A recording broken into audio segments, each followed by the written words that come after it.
something. And the 2 points that Jesus was trying to emphasize and really drive home are this. We profit nothing if we gain the whole world, but in the end lose our soul.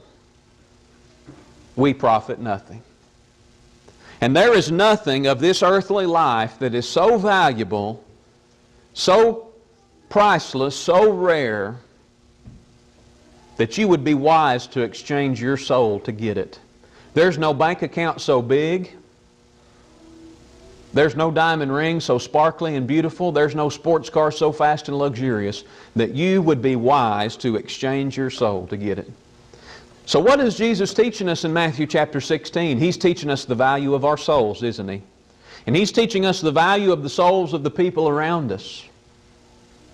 In this lesson, we want to glean all that we can from the Scriptures about the value of the soul. And to do that, we're simply going to raise a few simple questions and look for Bible answers in the Scriptures to these questions. First question we need to answer or ask tonight and get an answer to concerning the soul is a very simple one. What is a soul? It's hard to appreciate the value of a soul if you don't know what a soul is.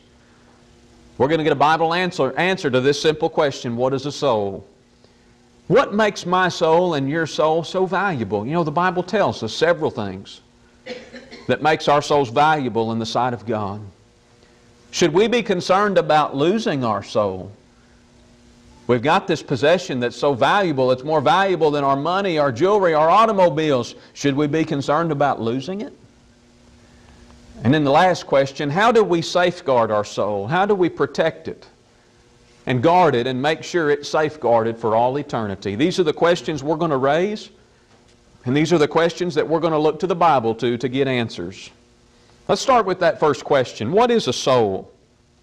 What is a soul? To have a good understanding of the soul, you need to understand a few things about the trichotomy of man. The word trichotomy just means the threefold nature of man. And when God created mankind, way back in Genesis chapter 1, chapter 2, He created mankind to be a three-dimensional being. He created him with a body, created him with a spirit, and created him with a soul. That's the trichotomy of man. Trichotomy of man is mentioned here in 1 Thessalonians 5:23. Paul writes to the church at Thessalonica, he says, "The very God of peace sanctify you wholly. And I pray God your whole spirit and soul and body be preserved blameless unto the coming of our Lord Jesus Christ." Your body, your spirit, your soul is what makes up you wholly and entirely. Everything that you are, everything that makes us what we are, is found either in our body, our spirit, in our soul. And when God sanctified these Thessalonian Christians, when He sanctified them wholly, the Bible says here that He sanctified their what? Their spirit, their soul, and their body. Let's talk for a moment about the body. Do you know your body is made up of about 100 trillion living cells? 100 trillion. That's 10 with 14 zeros behind it.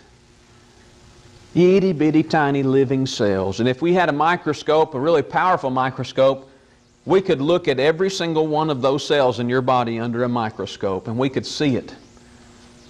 If we had a very accurate scale, we could put those cells on a scale and we could weigh them. We're talking about the material side of man, the physical side of man. Our bodies are made of matter.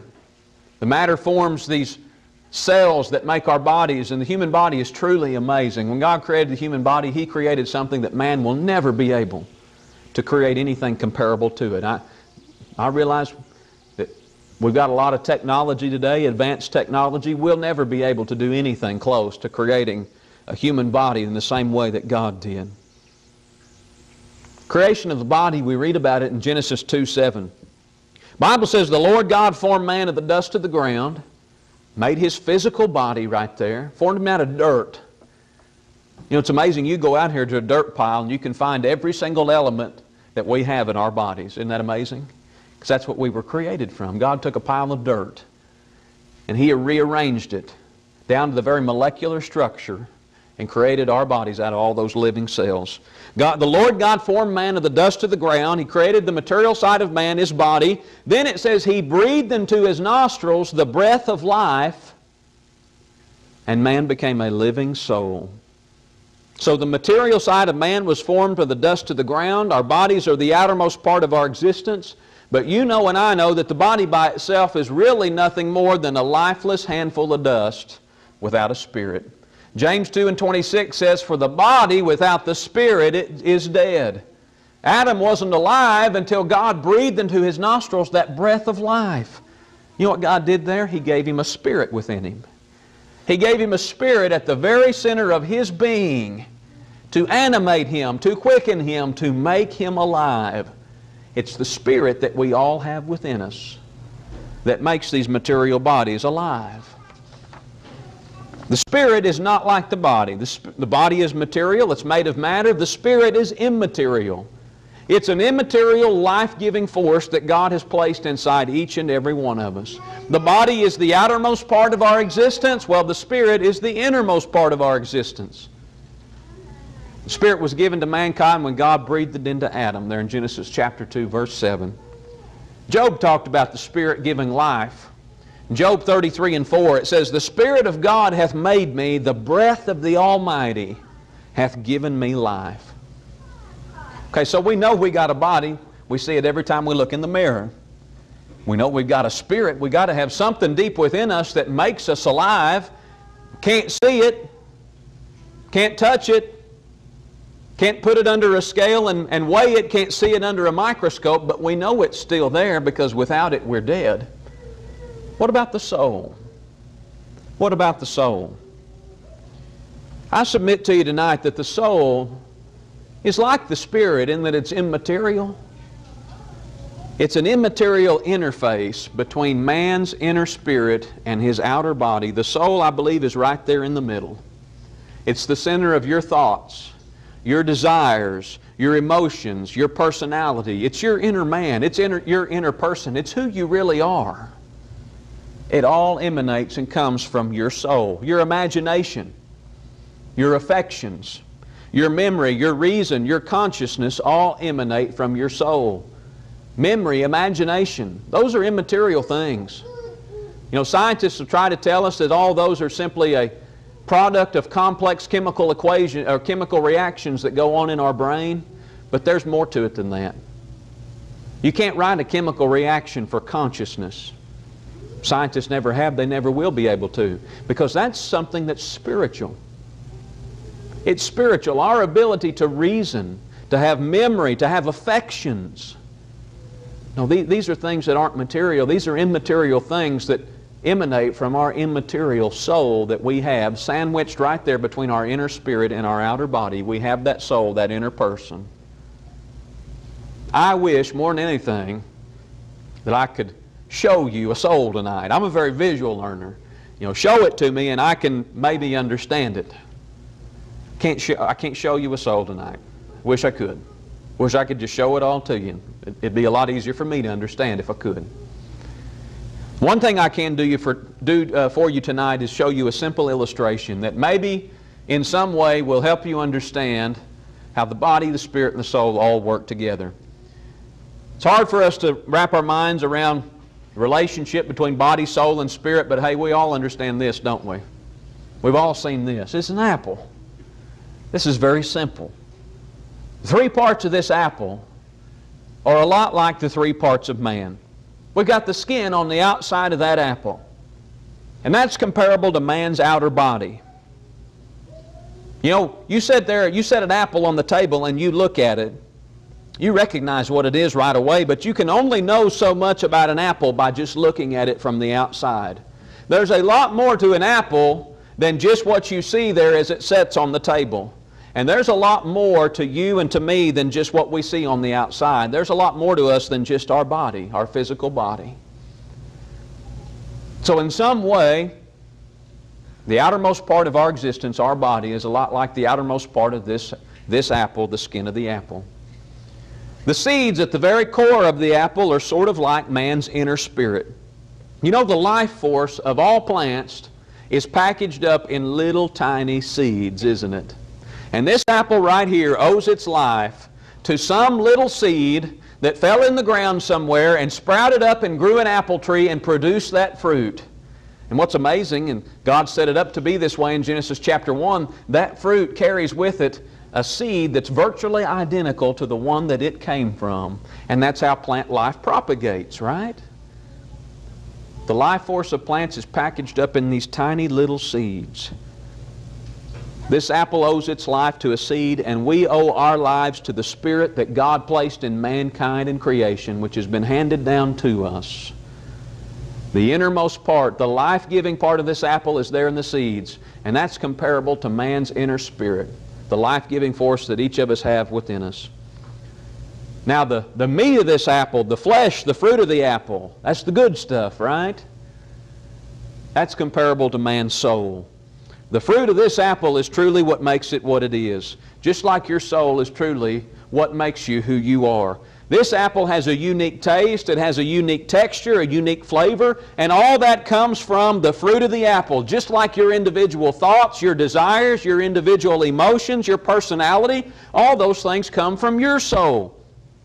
Now, when you look at this apple, you know it's an apple, you recognize that, you know it has flavor, you know it has texture, you know it has a taste, but can you taste this apple just by looking at it? No. You know it has flavor, you know it has texture and taste, but you can't see it just by looking at it. And in the same way, I can look at you tonight, and though I can't see your soul, I know you have one. I know you've got a soul. Each and every one of you do. In the same way I can look at this apple and I know it's got a sweet flavor, taste, and texture. I can look at you and I know you've got a soul within you. I know you have an inner man within you. So I hope that this illustration of the apple will help you understand maybe a little bit more about the body, the spirit, and the soul and how they work together.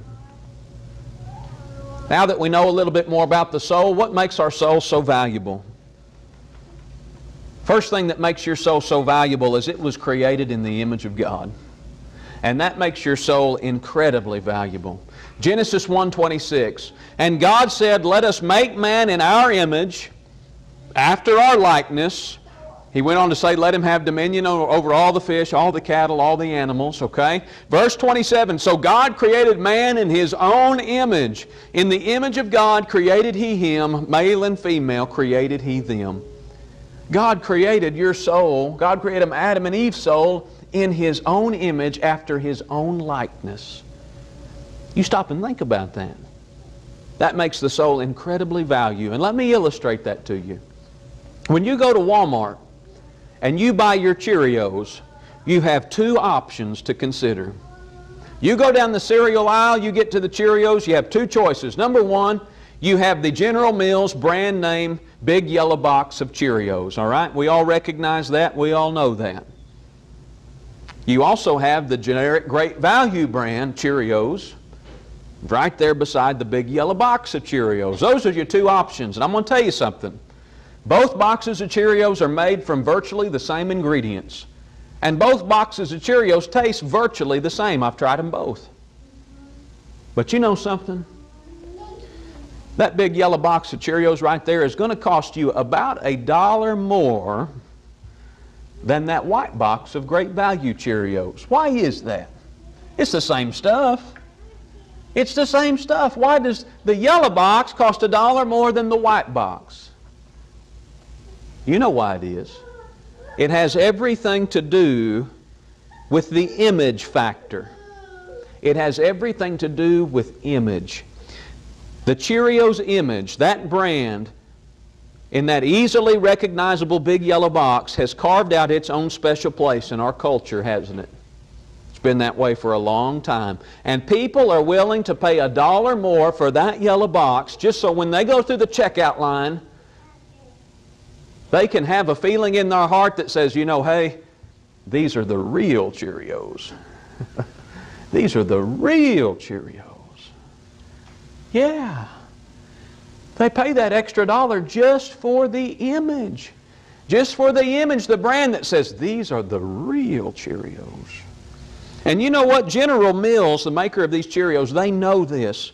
They know people are willing to pay more for their products. They know people are willing to pay more for the Cheerios brand. And you know what they've done? They've capitalized on it by creating many other products in the image of the Cheerios brand. There's Cheerios cereal bars, there's Cheerios snack mix, there's every flavor and type of Cheerio you could ever want to eat. All created in the image of the Cheerios brand. And these things can't even stay on the shelf more than 5-10 minutes. They fly off the shelves. General Mills makes a lot of money selling things created in the image of Cheerios. They're valuable. They have added value because they were created in the image of Cheerios. And listen, your soul is the same way. It has added value because it was created in the image of God. It has incredible added value for the very same reason. God did something extra special when He created you and I. He gave us a soul created in His own image and His own likeness. You know, God is a spiritual being. He has an all-knowing mind. He has an all-powerful will. He has an all-loving heart. And guess what? When He created you and your soul, He gave you a mind. He gave you a will. He gave you a heart. He gave you those very same characteristics and traits that He has when He created your soul. The inner man was modeled after God's own spiritual image and likeness. And that's pretty amazing. That's pretty amazing. Second thing that makes your soul so valuable is that it's immortal. It'll never die. Suppose I invented a battery that would never die. Never need to be recharged. I'd call it the everlasting battery. And you know, my battery here, I would create with wireless technology. That's the latest thing these days, wireless technology. Here's how my battery would work. You buy my battery, my everlasting battery. You simply take it into your home or take it to your car, take it anywhere you want to. And it would transfer an endless supply of energy wirelessly to all of your electronic devices, appliances, your car, your tractor. You'd have an endless supply of power. Listen, it'd never run out. You'd never need to recharge it. We got to recharge our phones once a day, once every other day. My battery, you'd never have to recharge anything. You'd have all the electricity you'd ever need or ever want. How much would you be willing to pay for my battery? How much? I bet you'd pay more for my battery than you would for a pack of Duracell AA's at Walmart. Because with my battery, you'd never be buying Duracell AA's at Walmart ever again. Never need them. I bet you'd pay more for my battery than you would the battery in your car or truck. Because with my battery, you never need to buy a car or truck battery ever again. I bet you could probably add up your electricity bill over the last year, and you'd probably pay me more than that for my battery. If you could.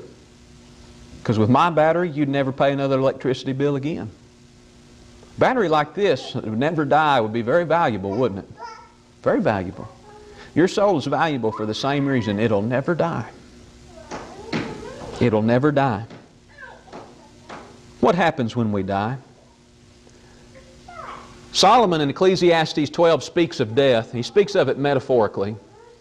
Ecclesiastes 12:6. He says, "Or ever the silver cord be loosed, or the golden bowl be broken, or the pitcher be broken at the fountain, or the wheel broken at the cistern." What's he talking about there? He's talking metaphorically about death. Okay? Verse 7. "Then shall the dust return to the earth as it was, and the spirit shall return unto God who gave it." When we die, our body returns to the dust from whence it came. Our spirit returns to God who gave it.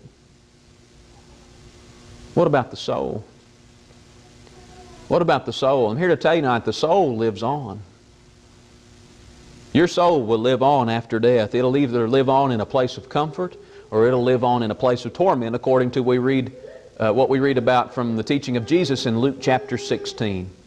Luke chapter 16, we hear a story about Lazarus and a rich man, and we don't have time tonight to read that story and study it in great detail. I'm just going to summarize it for you.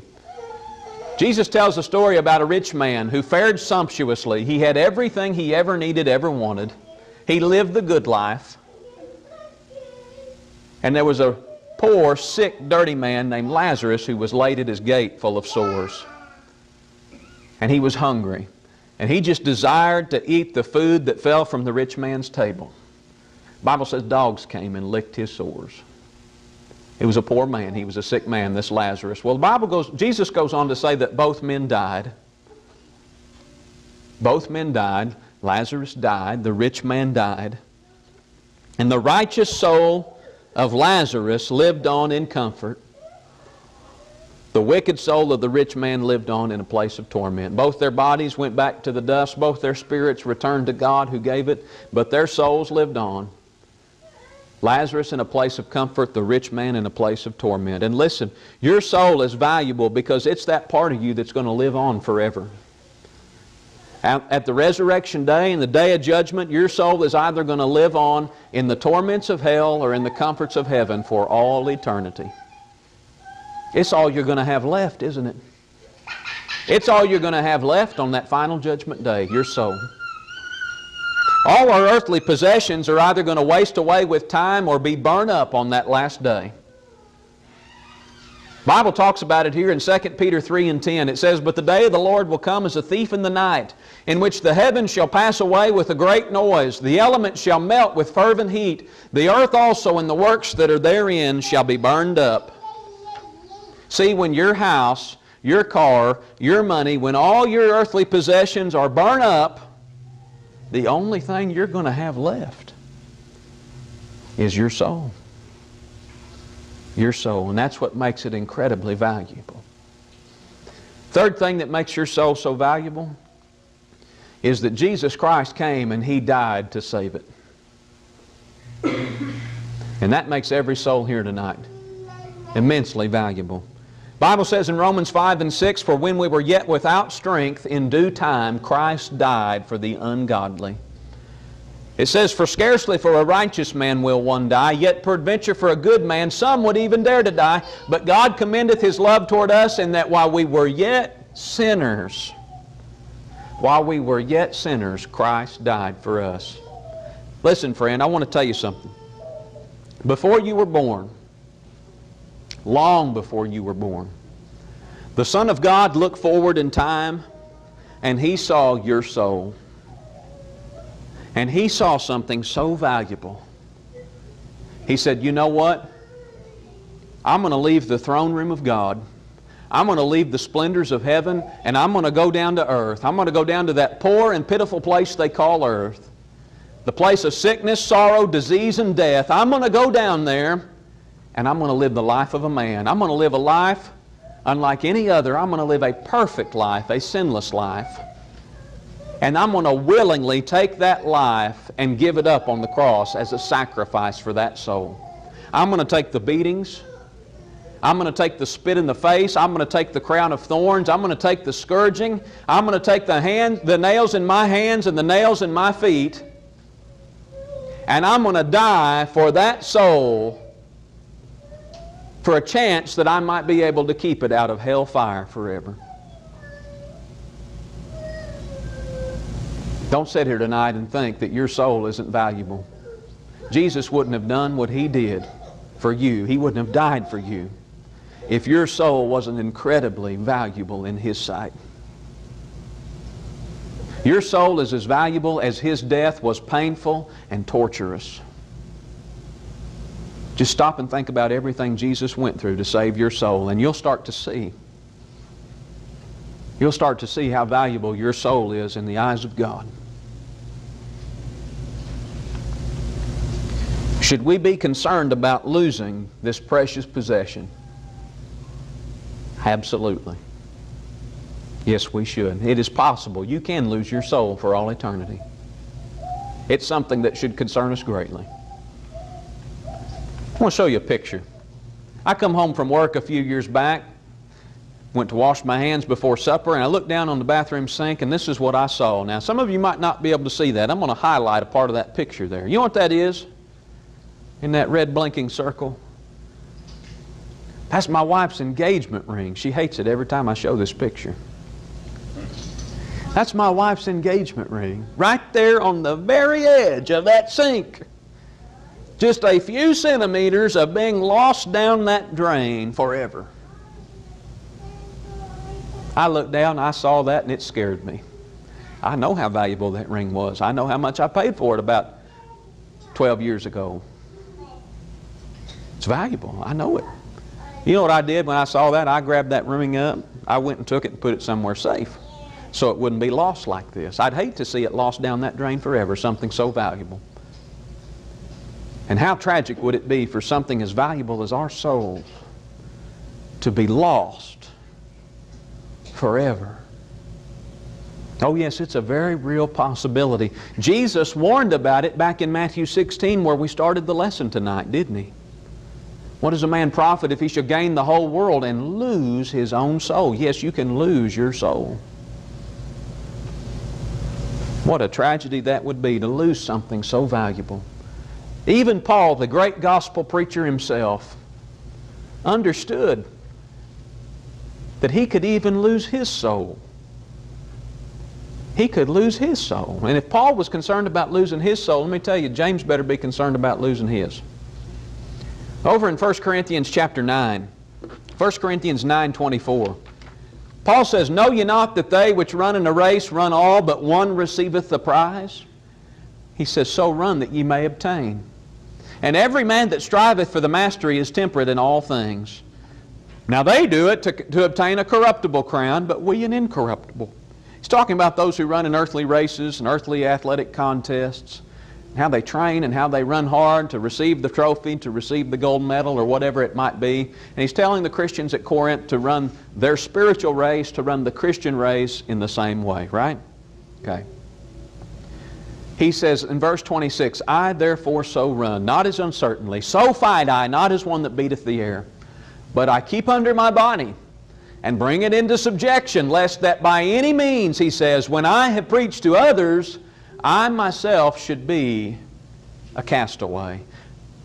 Paul knew something. He knew that if he wasn't diligent, if he wasn't careful, if he didn't keep under his body and bring it into subjection, if he just gave his body over to the lust of the flesh, if he just gave his body over to sin, it didn't matter how many people he preached to. It didn't matter how many people he saved and led to Christ. He could stand before God on the judgment day and be found a castaway, be cast out of the kingdom of heaven. So you see, this is something we should be concerned about. This is something we should be concerned about. Losing this very valuable possession that God has given us. Okay, how do we safeguard our soul for all eternity? How do we keep it safe? We keep our money safe. We keep it locked up down at the bank. We keep our jewelry hidden. We keep it locked and stowed away. We buy insurance. We buy security systems to keep our cars, our homes safe. Shouldn't we be even more careful to safeguard our souls? To safeguard your soul, first thing you've got to do is you've got to purify it and you've got to wash it clean from all sin. That's the first step in safeguarding your soul. And that's what Peter talks about here in 1 Peter chapter 1, verse 22. He writes to Christians, and he says in 1 Peter 1:22, he says, Seeing ye have purified your souls in obeying the truth through the Spirit unto unfeigned love of the brethren, see that ye love one another with a pure heart fervently, being born again, not of corruptible seed, but of incorruptible, by the word of God which liveth and abideth forever.